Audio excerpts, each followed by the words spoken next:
Hello and welcome to the Fix Your Fatigue podcast. Whether you can't get out of bed in the morning, your energy crashes throughout the day, or you're a biohacker looking to optimize your energy, productivity, and focus, this podcast is for you.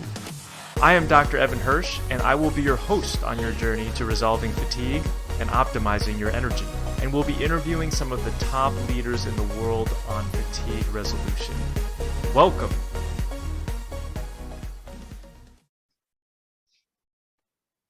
Hey everybody, welcome back to the Fix Your Fatigue podcast. I'm so glad that you're here with me today.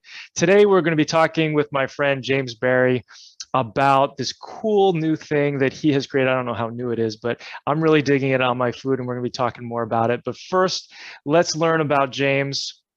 So James Barry, 16 plus years in the culinary field, started as a private chef.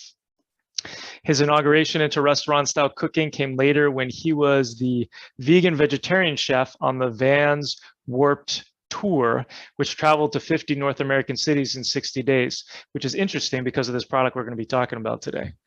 Upon returning to Los Angeles, James continued to private chef and had the fortune of cooking for celebrities such as Tom Cruise, Mariska Hargitay, George Clooney, Gerard Butler, Sean Puffy Combs, Barbara Streisand, and John Cusack. And because of all this, he can act, he can sing, and he can rap. No, I just made that up. Not wanting to limit the audience of his healthy and tasty style of cooking, James started Wholesome To Go, a healthy, high-quality food delivery company that served under his leadership in the Los Angeles area for 8 years. Most recently, James launched his first functional food product, Pluck, an Oregon-based all-purpose seasoning. It's the first of its kind and an amazingly easy and delicious way for people to get organ meats into their diet. James also co-authored the recipes in Margaret Floyd's book, Eat Naked, and co-authored the follow-up cookbook, The Naked Foods Cookbook. He most recently co-authored the recipes in Dr. Alejandro Younger's book, Clean 7. James, thanks so much for hanging out with me today. Yeah, thank you for having me, Evan. Appreciate it. So let's talk about Pluck. I got it right here. I'm totally digging on it. What is Pluck? Yeah, I know it's kind of I sometimes have trouble not stressing this because I just am so still amazed that I created something that hasn't been done before. Because it's just incredible to me because it feels like everything's been done, in today's day and age. And so unless it's like laboratory, made or something like that, but this is all just real foods and no one had combined them in this way. But I took freeze-dried powdered organ meats that you would find in supplement form if you take encapsulated organ meats. It's the same ingredient. I'm sourcing it from the same places as they are in New Zealand. It's grass-fed, grass-finished, really high quality, no GMOs. And I just had this idea. I was like, well, people have issues around eating organ meats. They associate it with an icky taste. They've lost the art of cooking it, or they just don't want to deal with the sliminess or something like that. And if they do know they need to be taking it, they're taking supplements, but they're just not consistent with it. They forget to take their supplements. So I was fortunate enough to have this idea and I combined it with spices and herbs so that I offset that taste, whatever that taste. Some people would say it's metallic. Some people say it's a little meaty. I don't know. It's different for everyone. So I can't really quantify it or qualify it for everyone, but I was able to offset that taste with these herbs and spices. And now you can basically get the nutrition of organ meat, just like you would salt and pepper. You can salt and pepper your food. Instead of using salt and pepper, use Pluck. And now you've upped the nutritional content of whatever you added to. And I joke, I'm like, you don't have to know how to cook with Pluck. Like if you're eating McDonald's, just sprinkle it on McDonald's. Like I'm not advocating McDonald's, but I'm not going to judge you for what you're eating. I'm just saying, look, we need this nutrition. We need organ meats in our diets. And this is a really easy way to get it. Yeah. So tell me more about that. So like, why organ meats? Why do we want more organ meats in our diet? Yeah. Well, I emphasized a second ago, like, oh, well, if it's not laboratory made. And I've been in this business, as you mentioned, when you read my bio, like over 16 years. And I feel like I've seen it all in terms of diets. I mean, I've worked with intuitive nutritionists, Can you believe that? So these are nutritionists. Well, I shouldn't even say nutritionists. I don't think they're actually licensed or registered nutritionists or anything like, but they're people that work with celebrities and they are intuitive. So they're feeling, they're able to kind of use their energy powers to assess what foods this person should be eating. So I feel like I've seen it all. And the one thing I always go back to is like, there's all these dietary trends, but the things that to me that stick are these real foods, these foods that have just been a part of our society that are coming from nature. Those are the things that aren't trends in my perspective. Like that's just like the power of the sun goes into the grass. We can't digest that grass. Cows can, and they do it in a beautiful, natural way when they're fed grass and not soy and all that other crap that they're fed when they're in conventional farms. But when they're fed naturally, it's like they are able to assess those nutrients. So I look at organs as nature's multivitamin. And I mean, some of the vitamins that you would find in organs, there's vitamin A, there's B, there's C, there's D, there's E and K. There's essential minerals like iron and calcium, copper, magnesium, phosphorus, potassium, zinc. And when you look at this list, a lot of it is like, wait, this is a lot of the stuff that's in prenatal vitamins, right? So I'm like, well, yeah, this is nature's multivitamin. If it's in prenatals, we know this is what's needed to create life. And here it is. It's there for our taking, and yet we're not taking it. And so the question is, well, why? And how can I help you do that? That's brilliant. Yeah, I totally believe in that model. Like the closer we get to nature, the better, you know, and I keep picturing, was it Dances with Wolves, like reaching in and pulling out the heart or something like that. And like the leader gets the heart. So like there's a lot of nutrients, it sounds like, that are in these things, but is there more than just nutrients in organ meats? I don't know a ton about them. So if you can educate me, that would be great. Well, so you're bringing up, actually, I love that you brought up Dances with Wolves, because there is this ancestral, because really what we're talking about is ancestral eating. That's the kind of label that people give this type of food. And I am a huge proponent of ancestral eating. I think the closer we can get to those basic foods, those past foods, the easier it is for our bodies to assimilate and digest it. You know, like this is kind of a tangent, but aspartame is something that Donald Rumsfeld, who just died, he was one of the CEOs of the company that created that, and he's one of the people that helped get it through the FDA. And he did it in very underhanded and backdoor deal ways, but he made a lot of money off of that. And we know for a fact, so aspartame is laboratory made, and it's caused havoc on people's guts, and lots of cancer. And in fact, he even died of cancer, which is kind of ironic.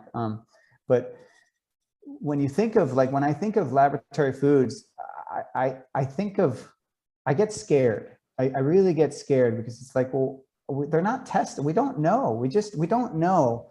We can isolate things, and we can think, well, okay, they did this with glyphosate, you know, they did this with Roundup. They isolated and said, oh, as long as humans don't get this amount in their diet, they'll be okay. But then they didn't factor in the fact that we're getting it not from that one source, we're getting it from 50 other sources, because it's in the soils, it's in the water, it's showing up in all these places. And now we have this petri dish of chemicals in our body, and no one can measure those. No one could have planned for that. Right. And so that's why I look towards ancestral eating, because to me, it's like, you can't mess with that. That has been there for thousands of years. It's like, we know that these things work. And so the fact that you brought up Dances with Wolves is really powerful, because there's this concept of in ancestral eating that's like supports like. So the idea is that if I eat the heart of an animal, that it's going to support my heart. If I eat the liver of an animal, it's going to support my liver. And you can look at our health, right? At our health as a society, it has declined. And of course, it's really hard to say, like, well, why? You know, it's really hard to isolate that. But I personally can't help but connect the dots between, well, we used to eat the whole animal, the nose to tail. We used to eat every part of it. And the muscle meat was not the primary goal of killing an animal. I mean, as you mentioned with danced wolves, they went for the heart, and I've heard that from hunters, like hunters, and even in these kind of in tribes that still exist in the world, when they kill an animal, it's sacred. It's not just, it's not this flippant thing. It's very sacred moment. They honor the animal that was killed. They take the organs. A lot of time it is the heart, or they'll eat something raw right there for the kill as a way of like honoring the process, the journey that it took to do this. And then also to revitalize their journey in terms of if they expended a lot of energy, you know, to kill the animal or whatnot, it helps replenish their energy. I think similar to like a mama cat, like when a cat has its kittens, it will gnaw on the placenta because the placenta has been said to provide provide more nutrition and kind of revitalize the mother who had just given birth, that concept. So there was just such a different way of doing it. And so I can't help but think like, well, are we having all these chronic issues because we're not eating nose to tail? Like, are there connections? And I know there's a lot of health practitioners out there that believe that. So my goal as a entrepreneur and as a business owner, and someone that, as I said, has been in this industry for a long time, my goal is like, well, how can I get everyone back to that way of eating? Because there are those hurdles that I already mentioned, the not knowing how to cook the things, the hurdle of just the ickiness and sourcing and all that stuff. So how can I make that easier? And that's why in Pluck, I put 5 organs. So it has liver, kidney, heart, spleen, and pancreas. And pancreas, for example, has a lot of enzymes in it. And each organ kind of supplies some crossover, liver being the most nutrient dense, but they all have a little bit of crossover, but then there's other organs that are higher in something else. So like the spleen, for example, is high in vitamin C, you know, whereas the liver is not as much. Kidney is rich in B vitamins like B12, B9, B2, and it's a great source of heme irons, as is the liver. So the more I can get us back to that nose to tail eating, the better, in my opinion. I love that. And I love that idea of nose to tail. Makes me want to create a restaurant called Nose to Tail or something like that. Well, and something we're more and more connecting it to is, and this is ultimately an encapsulation of what I just said, is so whole body helps to create a whole human. Like the whole, eating the whole animal is going to support our whole human health, like the wholeness, whole animal, whole body, whole animal, whole human. And I'm just more and more just seeing like, we can't sidestep this stuff. You know, I think we're always looking for that magic pill. And I think that's one of the reasons we have so many chronic health issues. Like look at sugar. I love talking about sugar because I think it's hilarious. Like hilarious and sad. So if you look at all the different diets that come out over the years, right now, the popular one is like keto, and carnivore is kind of increasing, right? Right. But what's the first thing that happens when a new diet gets introduced to the zeitgeist, to the society? What's the first thing you start seeing the most posts on? It's, how do I eat this diet with desserts? Right. So right now it's all about keto desserts, you know, or plant-based desserts, because plant-based is the new word for vegan, right? So it's like, how can I eat this diet but still get my fix? And I just think that's interesting, because it's like, are we, you know, what are we doing? Like, we're just going from one thing to the next, but we're still addicted. We're still not dealing with the actual issues at hand, which is, you know, the sugar addiction or the opiate addiction, whatever it is, the kind of addiction to the whole that we have. And that's why I think going back to a whole animal could save us in many regards. Yeah, I absolutely agree. And I think and if you look back evolutionarily, like, how are we getting our sugars? It was berries. Totally. Right. And then if you look at some of the native populations, what would they do? They would mix the berries in with the meat. Yeah.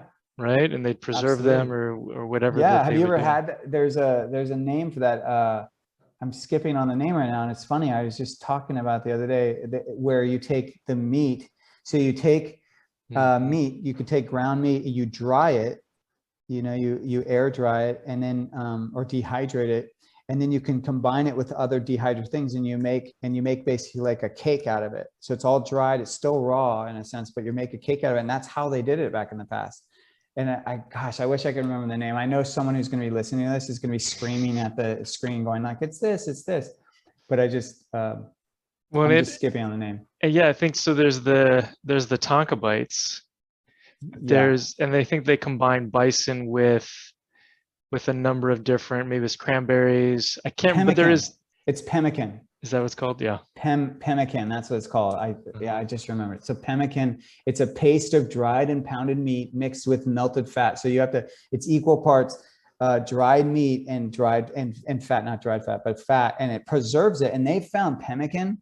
So this is how back in the day people would travel. Like we talk about, what did you take on the plane for food? Well, this is how they traveled. So they would be on horseback or whatever, and they would have their cakes, their fat and protein. And sometimes there would be berries in there, and you can mix different things in there, but that is what sustained them. And it's fascinating because pemmican, they have found pemmican that's hundreds of years old and it's still good. What? Yeah. It's insane. I mean, it's the same thing with honey, right? Because fat and honey, those are preservatives. They're natural preservatives. So they've found, I think it was in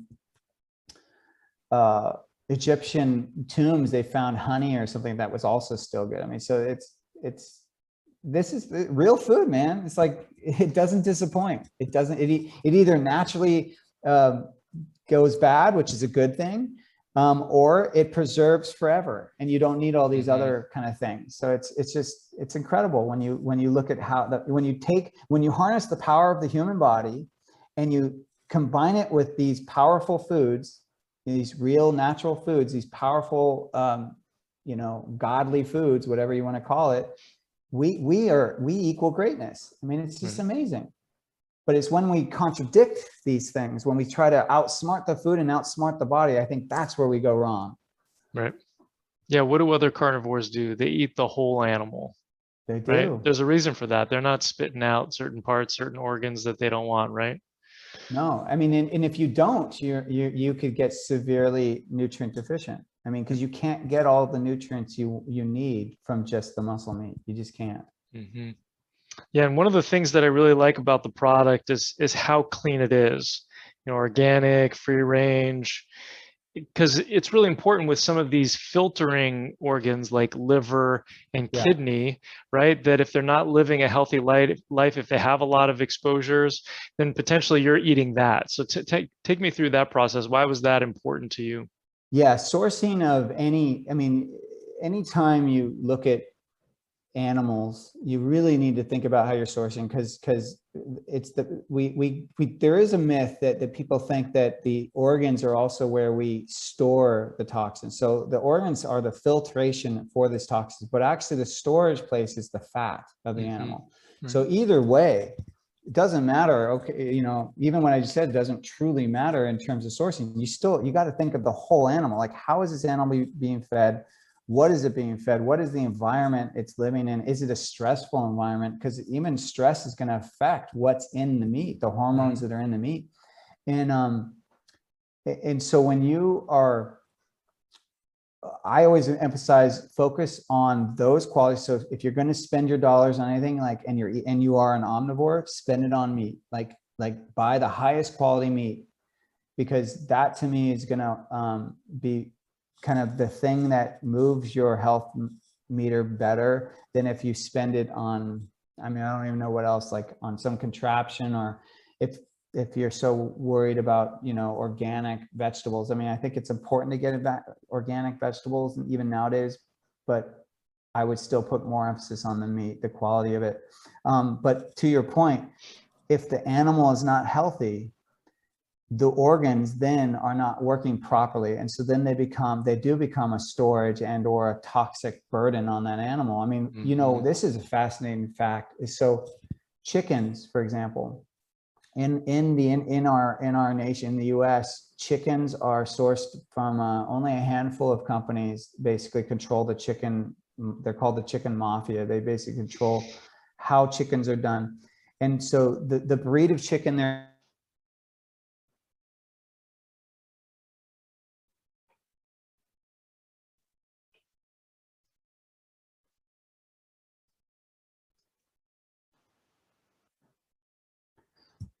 So something people don't actually connect or know about, so that we were talking about that the health of the, I'm sorry, I'll start it cleanly.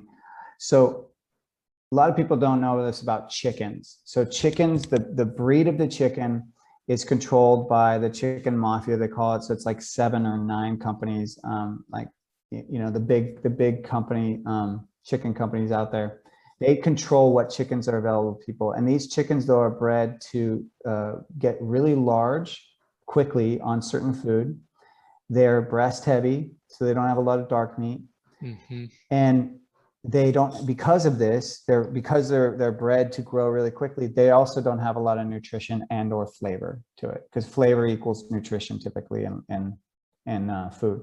Mm. And so what happens is the chickens in the US typically are only grown to 7 weeks. So the chickens you're buying, conventional chickens you're buying in the grocery store, are 7 weeks old, which is incredible, right? So they fatten them up that fast, but their organs can't keep up. So you know what the #1 way these chickens die before they get to market is because they have heart attacks. Wow. Because their organs, they still have a 7-week-old heart, but their body is like a 300-pound baby. You know, it's like, you got to think of it like that. Like, imagine a little baby, a 7-week-old baby that's 300 pounds. And that 7-week-old baby still has a 7-week-old heart. That's what's happening to chickens. And so that's an example of, like, I would not eat a conventional chicken heart. You know what I mean? Like, because you got to think, what is the burden that is happening on those organs when this bird is being grown at such an exceedingly high rate? You know, the burden that's happening, and what food is it eating to make it grow that quickly? You know what I mean? And what are the elements of what they're eating? And then of course the environment is also an issue. So these animals are so big that they can't, you know, people are always like, oh, I wish my chickens were free range. It's like, well, these chickens, they wouldn't want to go outside because they're so heavy. When they walk, their bones can't actually hold the weight very well. So their bones are buckling.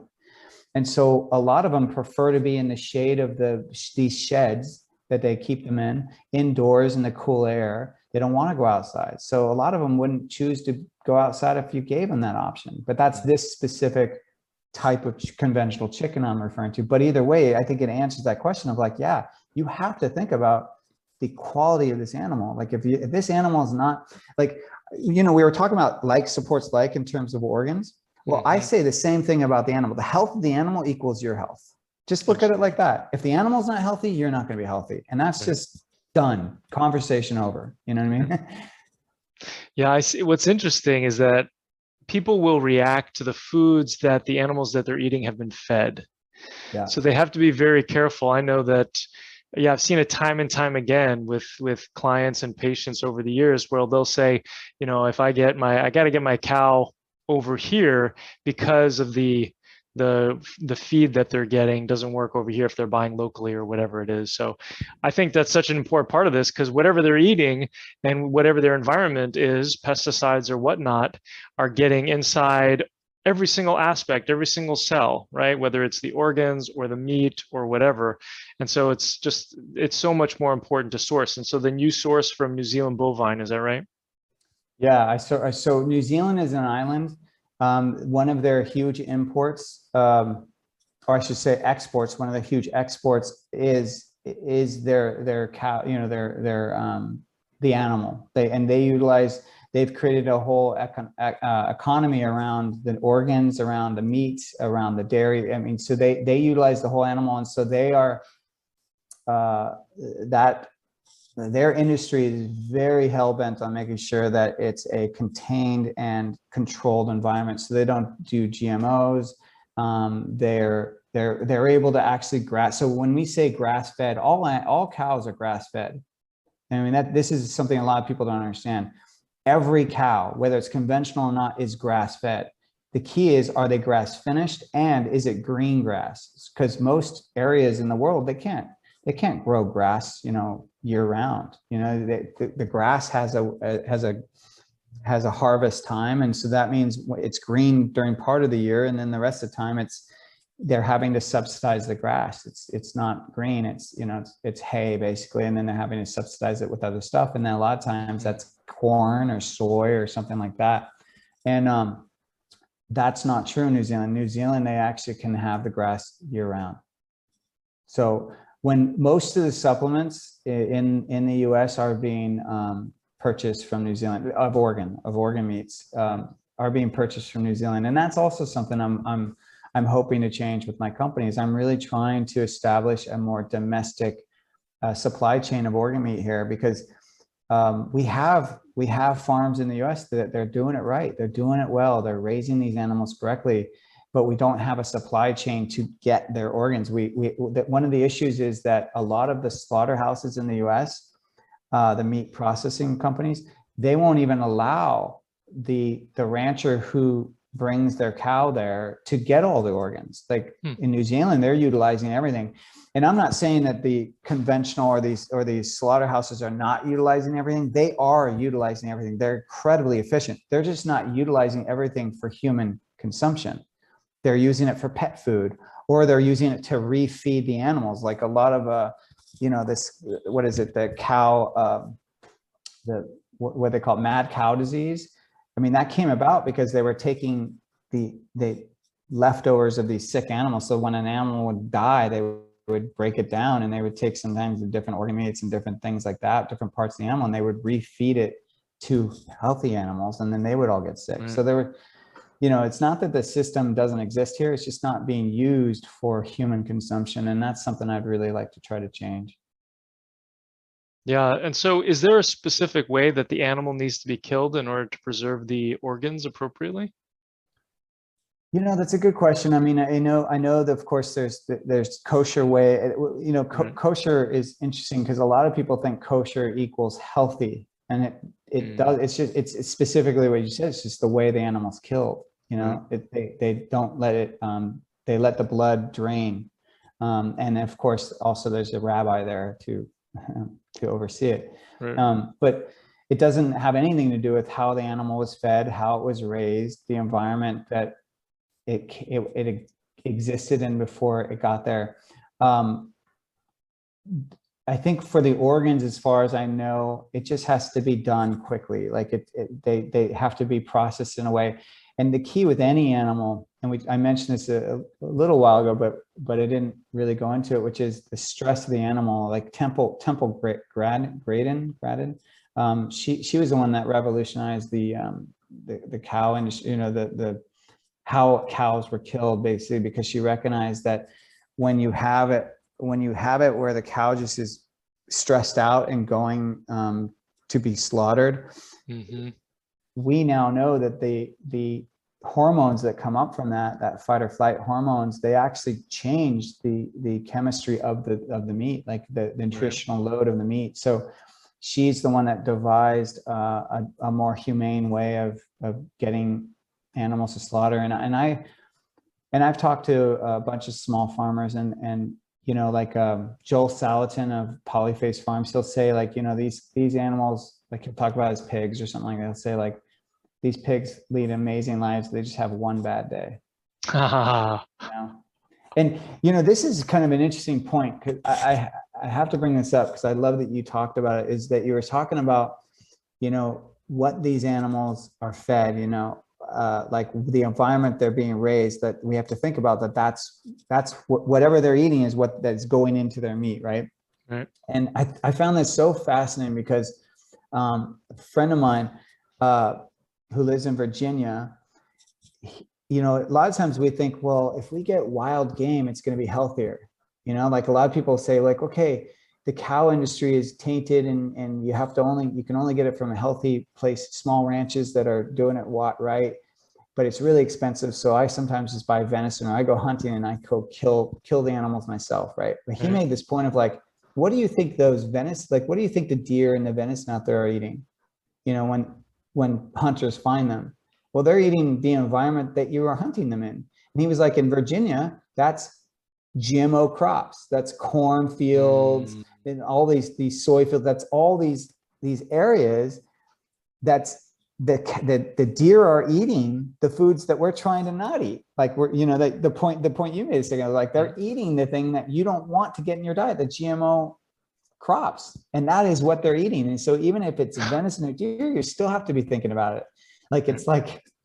It's almost like you're damned if you do, you're damned if you don't. You just can't win sometimes, because we have a system that is broken. It's just not, it's not really taking care of our health. Right. Yeah. And what happens if, go ahead. I was gonna say, so even wild game are not as wild as you think. Right. Well, and what happens if it takes more than one shot to bring it down? Oh, Like, that's even worse. Then you've got all those stress hormones flowing through their system, right? Yeah. Or what happens if with the shot, if it's a lead bullet, if it explodes, I know that you usually get rid of that part, like if there is some of that, but is lead seeping into other parts of the meat? Yeah. Totally. And that's of course talking about wild. I mean, when you buy stuff from a store, they actually use a stun gun usually. I mean, they don't typically shoot the animals. They do it in a different way. The typical way to do it, the more humane way, is they take a stun gun, they put it up against the animal's forehead, they stun it, and then they cut the artery to kill it right away. So it's technically out when they kill it. But of course that, as anyone who's vegan will get up and say, it's not always true. Sometimes the gun misses, sometimes the animal's not fully knocked out when they do it. So sometimes it's not that humane. And that's, that's actually a really interesting topic, is like, okay, so we're talking about this ancestral way of eating, but then where does humanity come into it? Like, we talk about humaneness of killing, but is any killing humane? Right. And what's fascinating about this is, once again, you got to talk to the real people. Like, you got to talk to the farmers, because in theory, I know a lot of people who are vegan will say, oh, well, don't eat animals because you're killing an animal, and I just recommend you eat vegetables. Okay. They're coming from that ethical standpoint. But if you actually talk to the farmer that's fielding those crops, and I've talked to a few, and they all say this, and when they say it, they have this kind of like blank, like this kind of like sorrow, as though you would see at a funeral, like something comes over their face when they talk about it. But basically, in any crop field, there are animals hiding in this crop, from fawn to rabbits to just all types of animals. That's where they live. Where if they can get food in that crop, that's where they are. So when they go to then when they go to tear down those crops and harvest them, all of those animals that are hiding in there get killed, and it's carnage. It's like, there is no way around it. Like, and I've talked to these farmers, like kids that grew up on these farms, they say, yeah, it's disgusting. It's like the amount of carnage that happens when they harvest a field is immense. The tills and the and the animals get caught up in it, and because they can't escape it. And so this idea that one way of eating doesn't kill something and another way does is just false. It's just not accurate. It's like something's gonna die no matter what. And so to me, when I think of that, I go, okay, well then when we talk about diet, maybe we're asking the wrong questions. Maybe we're talking about it in the wrong way. Maybe it's not about what's the perfect diet. Maybe it's more about, well, how do you want to eat? Maybe it's specific to you. And so I'm always just like, look, I'm not here to yeah, I have a product out there that has organ meat in it. And that's because I believe organ meats are incredibly nutrient dense. I believe we are nutrient deficient. And I believe we need these things back in our diet. So I've created an easy way to get it. But I'm not telling you I'm not trying to say how you're eating if you're choosing to not eat organ meats, or if you're vegan or vegetarian. Like, I'm not trying to say you're eating wrong. All I ask is that you eat for what you want to do. Don't judge others for eating the way they want to eat. But if your body starts to communicate to you that what you're doing is not working, all I ask is you listen to that. So if you're a vegan and your body starts to break down, or you have chronic health issues, or something's going on, listen to that. Like, don't become so dogmatic about the way you eat that you don't listen to the signs that your own body is giving you. And the same goes for a meat eater. If you're following the carnivore diet, and your body is like, you're constipated constantly, and you're finding that you have issues around digestion or anything like that, listen to that. Doesn't mean you have to abandon the diet, but just listen to it and then reach out to a trusted practitioner and get support, like figure it out. But don't be so dogmatic about the way you eat that you sidestep your own body's like communication. Yeah, thanks for saying that. That's such an important point. And for so many humans, there is this disconnect, right? We're so cerebral in many ways, and we're not paying attention to the signals that our bodies are telling us. And so we may have this particular philosophy, but then our body is saying this, and there is that division and that challenge that we have to rectify in some way. Most of the time, the head is going to win until the body is screaming loud enough where we actually listen. And we see that a lot with our fatigue patients. And I hope that it doesn't go on so long enough, so long that, that your body is screaming to the point where now there's no point that you get to that point of no return. We talk a lot about that in general in agriculture. Like there's talk that we're only something like 2040 or 50, not that long. I mean, like 20, 30 years away from the point of no return if we don't change how we're doing our agricultural systems. You hear that about climate change, that we're, 50 years away from like a point of no return. And I think the same thing we're seeing in people's health, right? Like if you wait too long, there's so much you can do naturally. There's so much you can do that you could fix, like as you discuss in your Fix Your Fatigue book and in your practice, there's so much you can do. But if you wait too long, sometimes you're out of luck. Like you have to go that Western medical route where they're like blasting your body with radiation or whatever it is to kill whatever is going on. And then even then you may not live forever. Like that may only prolong things for a couple of years. You just don't know. Right. And so I'm just a huge advocate of like, when our eyesight starts going bad, like when we start seeing blurry lines, we go get glasses, right? We go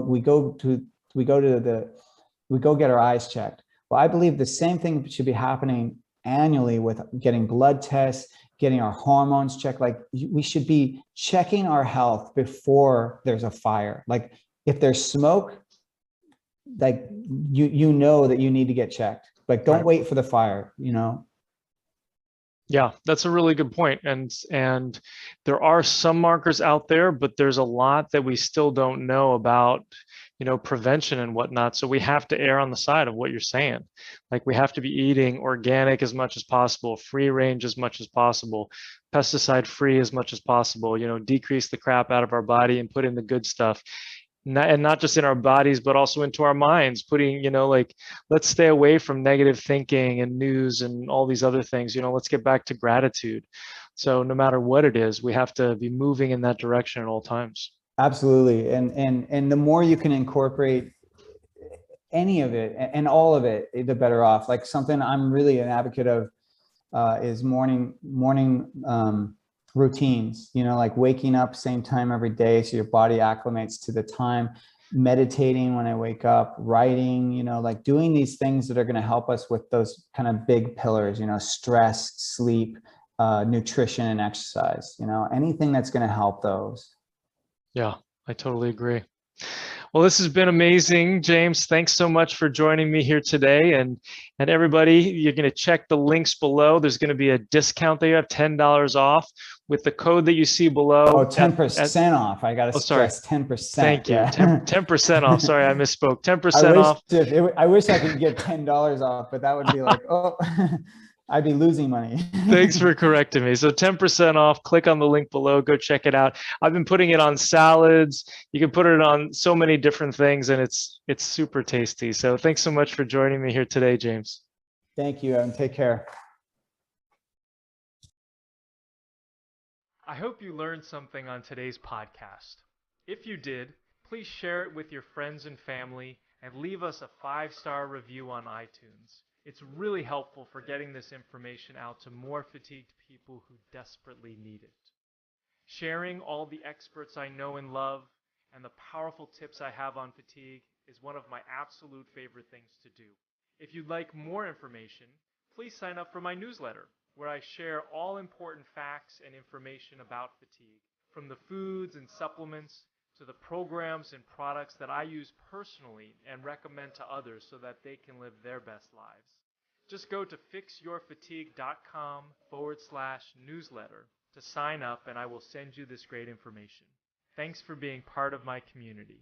Just a reminder, this podcast is for educational purposes only and is not a substitute for professional care by a doctor or other qualified medical professional. It is provided with the understanding that it does not constitute medical or other professional advice or services.